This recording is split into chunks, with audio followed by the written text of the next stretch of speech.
Ed eccoci con Gavioli per le ultime impressioni a caldo di questa partita.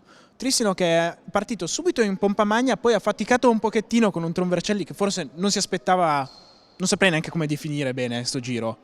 Ma noi siamo partiti secondo me tanto forte e il Vercelli ha un po' accusato il colpo all'inizio perché oltre ai 2 gol potevamo fare anche secondo me il terzo e magari anche il quarto.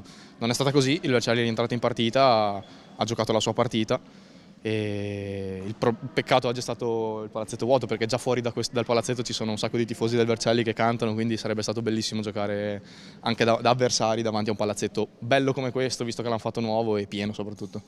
Purtroppo una delle grosse pecche di questo avvio di stagione, speriamo di rifarci presto.